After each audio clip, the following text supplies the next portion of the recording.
Welcome back, everybody, to this bonus edition of Drunk Bible Study, the podcast, 1 Kings 6 and 7. I don't know. I'm making up new names for it every time. So I was curious about the whole bronze versus brass thing that came up in this episode when we were talking about all these, seas carried by oxen with their butts in the middle, or all these pillars and things Wonderful. like that. And I found a few different things. So first of all, I was trying to look up how bronze was cast at this time. Like what was the technique? What did that look like? What was the deal? And I had a hard time finding exactly this time period, but I found some stuff that was about just a few hundred years later, and that probably pretty similar techniques were used at that time. But basically, it was the lost wax technique, I think is I know that one. what they were using. Do you know how to do it? I do actually know that one. I'm not being sarcastic. Okay. No, I figured you would. Cause lost wax. Yeah. That's actually, I know what that is too because of my boyfriend's company of making miniatures. Right. Makes Yes, sense. Right. with bronze. That's how they make their bronze miniatures. Well, we haven't come very far in the last 2,000-something Apparently years, not. apparently. Apparently not.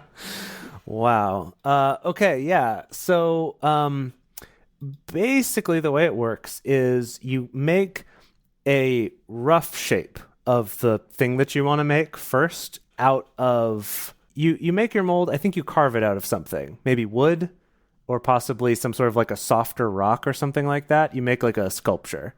And then out of that, you make a mold out of plaster. And you fill that with wax. And then you take that wax and you carve in all the details. And then around that wax, you do plaster again, but with these sort of like... little channels around it so that it can flow all throughout the whole thing. And then once you have that thing made out of plaster, that's what you pour the bronze into and actually make the real mold. That's the part that I didn't realize, was that there's these kind of two phases of like you get your rough shape first and then you add the details.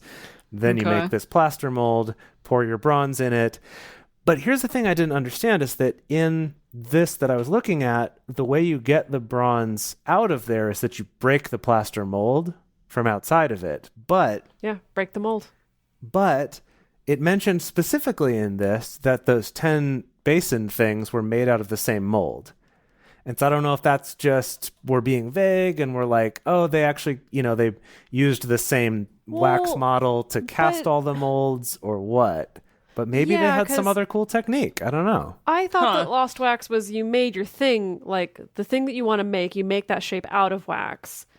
You put it in a plaster mold. Mm-hmm. You put the plaster into like a kiln so the wax melts and runs out. Yes, yeah. Then you have the mold, and then that mold can be used however many times. No, so in what I was seeing is that when you put the plaster around the wax, that forms one solid shape with just one hole on one side where you pour your bronze into. And you have to break it to get it open. It's not like split down the middle, but maybe they did do it that way for this. But from what I was looking up, you still end up with that same thing of you end up with a wax mold, but it was you first carved it out of something else, made it, got your wax, carved more details, and then put the plaster around it and got your bronze. But in the video, at least that I watched, they had to break it to get it out. And so, I wonder if they had some different technique for this. Also, just while I was trying to research this, I found a site that is the thing that I kept joking about during this episode, basically, which was going through all of these descriptions in detail and figuring out, like, what were the volumes of these things? What would they have weighed? How much brass? Like, full on with the full equations of, to figure out the volume of this, we had to, someone's taken a very deep dive, and they pointed out some things like some of the math doesn't add up with like, this is the radius of the thing, and then this was its circumference, and this was its volume. It's like, no, that doesn't add up. And they're saying, well, it could be that the writers were approximating, rather, because they rounded like to 3 instead of using pi, which is 3.14159, blah, blah, blah. Yeah. Or potentially it's not perfectly circular, but it's like an oval. Anyway, so all sorts of different things. It's pretty interesting that I'm glad someone took that deep dive, even if I wasn't able to. And then the last thing I saw was about brass versus bronze. And that's that brass, the first known brass in history is around 500 BC. And right now we're in the 900s BC. So we're not to brass yet, but we're not too far before it. But so actually, this was definitely bronze? Definitely bronze, yes. Okay. So bronze is an alloy primarily of copper, usually with tin as the other additive, but also potentially some other things like aluminum and silicon, like other elements. But it's mostly copper and tin. And then copper and zinc is what makes brass. And they have, some different properties and things like that. But bronze is a good conductor of electricity. I learned, though, that specifically that 900 BC was when Mesopotamia, which is kind of this region we're talking about, or at least close to it, was fully in the Iron Age by 900 BC, meaning that they had moved from using bronze tools to using iron tools. So the fact that we mentioned iron tools in this, I think, is relevant to that we're not fully in the Iron Age yet, but it's like he's using the good tools, using the iron tools, and bronze is being used more decoratively. So there's also just kind of interesting, like, placing that into history, I guess. Huh.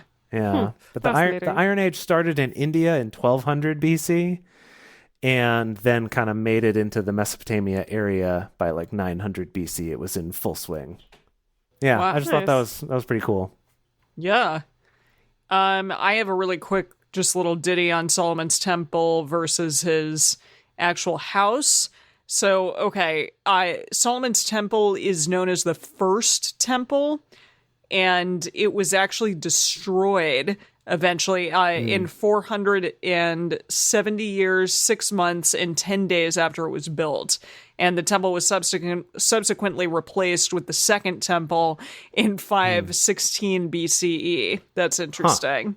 Wow. We're probably going to get to that. Yeah, we'll probably really? hit that at some point. Yeah. Yeah. Okay. Yeah, so maybe spoilers. Sorry about that. I'll probably forget. But yeah, during different periods of its operation, Ashtoreth, Baal, the host of heaven, and a solar deity were also worshipped in the high places. Whoa. I know, I'm surprised. Temple worship included ritual sacrifice and ritual cleansings.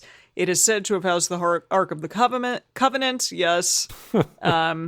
So that definitely was there. Okay. Huh. Wow. And okay, and then I have like this interesting on Rittmeyer archaeologicaldesign.com, www.rittmeyer.com. They have like a bunch of different archaeological pictures of what they think Solomon's temple and palace complex looks like. Nice. Which is pretty fun. So I'll try to like link these on the Instagram or something, or maybe in our Facebook Fans and Fellowship group. Yeah, definitely.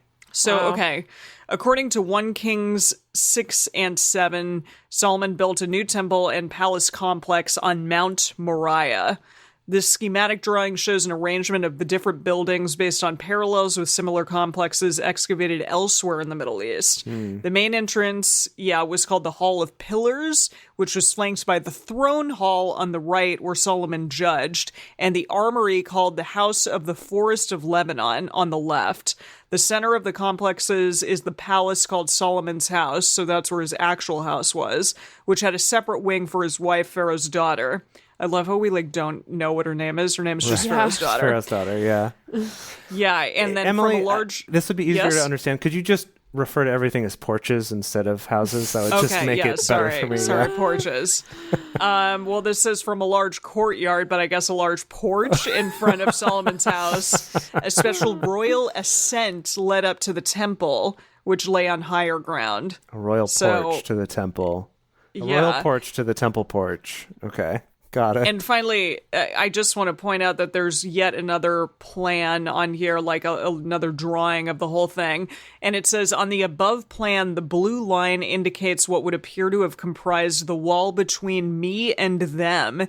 It divides the square mount in 2 equal halves and may be an indicator of how Hezekiah laid out the boundaries of the square temple mount. The blue dot indicates the place where pottery from an apparently undisturbed layer dating to the end of the first temple period was found during repair work on the temple mount. Interesting. Wow. I don't know, but that's an interesting idea, like the wall between me and them. So, like, all y'all over there, and then Solomon and his lady are over here. Yeah. I mean, I'm not surprised, really, Yeah, to be quite honest. Yeah. And then he had a royal military complex that was located to the immediate south of the temple. So, All right. Okay.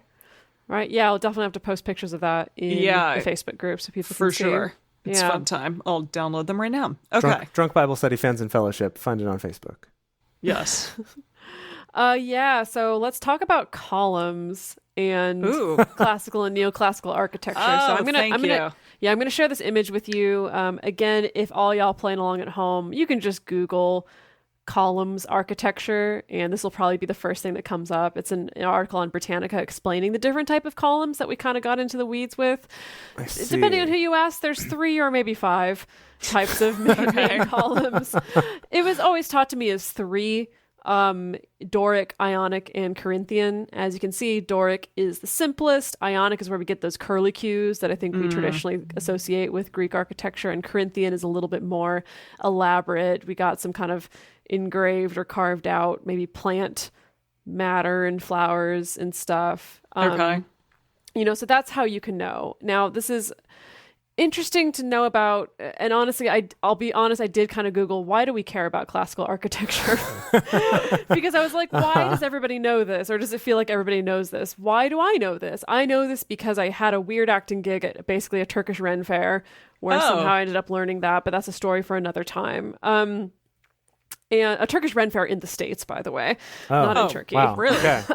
Yeah, I mean, I would have believed that it was in Turkey with you. Yeah, when you were but there. just to give a little bit more context, so quote unquote classical architecture is this architecture that we associate with Greek and Roman buildings. So think of the Parthenon, basically. At the Parthenon. At the Parthenon, in the Acropolis where the Parthenon is. Yes. And then we have neoclassical architecture, which was kind of the revival of those styles in the 18th and 19th century. This is why the White House is neoclassical architecture. We use those columns. Why most Capitol buildings uses those kind of columns and has that very like Greekish looking look, or places like Mount Vernon or Thomas Jefferson's house in Monticello.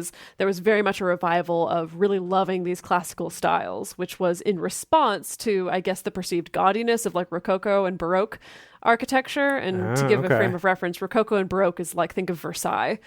Lots of curlicues and gilding and like paintings all over the walls and the ceilings and stuff like that. And ton of gold everywhere. And so people, I guess in theory, classical style became popular again because it was considered much more minimalist, these clean lines and bare walls and just like white marble and things like that. Now the columns that we're talking about with Solomon are interesting because, first of all, they probably didn't look anything like this. It seems like they had lilies on the top rather than any of these curlicues or things like that. Right. There is what's known as a Solomonic column.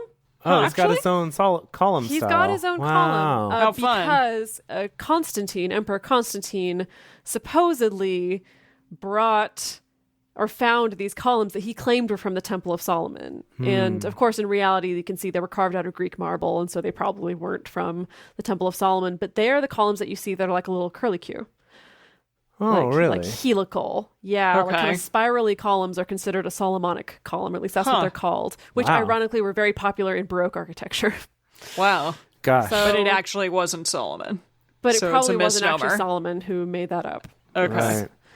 Interesting. Wow. It's interesting too, because for me, coming from a music background, that Ionian and Dorian are both music scales or modes as well, but Corinthian is not, and obviously Solomonic is not. So it is interesting. I was like, oh, are these related to those somehow? But it doesn't seem to be. So Yeah. oh well. Yep. Well, that was a history of architecture in 2 minutes. That's great. A very incomplete history of architecture in 2 minutes. And Love it. yeah, I'm amazed that we got as much enjoyment out of that reading as we did. Yeah, I'm proud of us. It was fun. we enjoyed it. Times. Yeah, It was fun times. Gotta make it fun for It everyone. helps to have people in the live show to help the time pass and make things a little bit funnier. Anyway, thank you all for joining us for this bonus episode. We are very excited to share these things with you. Go check out our Facebook group, Drunk Bible Study Fans and Fellowship. Come join us for the live shows by going to drunkbiblestudy.com/live to get more information. And we will see y'all next week.